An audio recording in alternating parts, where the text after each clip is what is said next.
মেয়েরা কিসে আটকায়? সব মেয়ে কিন্তু টাকায় আটকায় না। কিছু কিছু মেয়ে ভালোবাসা আটকায়, যত্নে আটকায়, আগলে রাখার ওপরে আটকায়। আসসালামু আলাইকুম। আশা করছি আপনারা সকলে ভালো আছেন। আমি আলহামদুলিল্লাহ অনেক ভালো আছি। আমি ফারজানা আরও একটি ভিডিও নিয়ে আপনাদের মাঝে চলে এসেছি। আপনাদের সকলের ভালোবাসায় আমি অনেক অনেক ভালো আছি। আপনাদের এই ভালোবাসা নিয়ে আমি সামনের পথ চলতে চাই, আপনাদেরকে সাথে করে নিয়ে। আজকে সকালটা শুরু হয়েছে আমার চা দিয়ে। সকালে রুম গুছানো, এগুলো একঘেয়েমিতে আমার ভালো লাগে না, রোজ রোজ একই ভিডিও দেখাতে। আমি নাস্তা খেয়ে নিই। নাস্তা খেয়ে নেওয়ার পরে আমি বেলকনিতে বসে থাকি। বেলকনিতে বসে থেকে আমি চাটা খাই। চা খাওয়ার পর আমার এক ভাগিনা আসে আমার বরের কাছে, যেহেতু আমার বর ছিল না বাসায়, বসেছিল, ওকে আমি কেক দিই। ও কেক খায়। ওই কেকটা আমি বলেছি কালকে আমার ভাসুর নিয়ে আসছে। কেকটা অনেক অনেক মজা অ্যান্ড টেস্টি ছিল, ওই জন্য আমি আবার সকালে খেয়ে নিই, ওকেও খেতে দিই। তারপরে এই যে মাছগুলো, এই মাছগুলো নিয়ে আসছে আমার বাবার বাসা থেকে। আমার বাবা এই মাছগুলো দিয়ে গেছে, অনেকগুলো মাছ দিয়েছে। তো মাছগুলো আমি ভিজিয়ে দিই। একটা মাছ আমি রান্না করব, আর বাকিটা আমি ফ্রিজে রেখে দিব। তারপরে হলো এই যে মিষ্টিগুলো আমার বর চাপাই থেকে নিয়ে আসাইছে। ও অনেক মিষ্টি পছন্দ, এই জন্য সে আমার দেবরের ফ্রেন্ডকে দিয়ে মিষ্টি নিয়ে আসাইছে 2 কেজি। তারপরে আর কোনো ভিডিও করি নাই।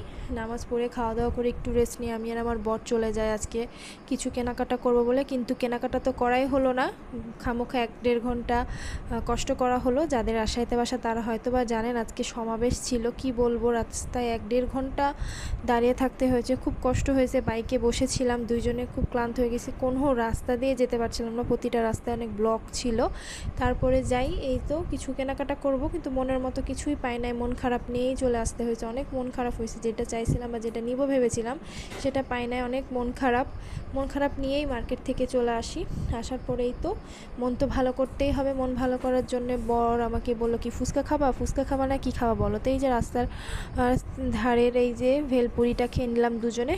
ভেলপুরি খাওয়ার পরে ওর বাইকটা পার্ক করে রেখেছিল, পার্ক করে আনতে আনতে আমি একটু দাঁড়িয়েছিলাম। তারপরে তারফ, রাজশাহীতে বাসা, তারফ চিনবে না এমনটা তো হতেই পারে না।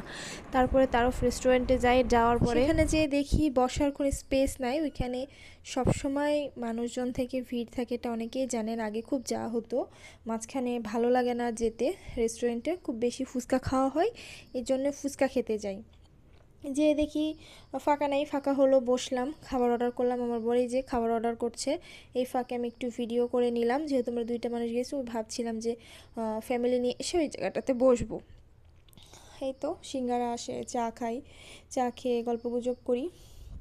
এখানকার সিঙ্গারাটা অনেক মজা। আজকে যদি আমার ভিডিওটা কোনো অংশে ভালো লেগে থাকে অবশ্যই সাবস্ক্রাইব করবেন, কমেন্ট করবেন, ভুলগুলো আপনারা ধরিয়ে দিবেন। আমার খুব ভালো লাগে সকল আপুরা যখন আমার কোনো অংশে ভুল হলে বলে। আমি আসলে রাগ করি না, আসলে মানুষ তো ভুল থেকেই শিখবে।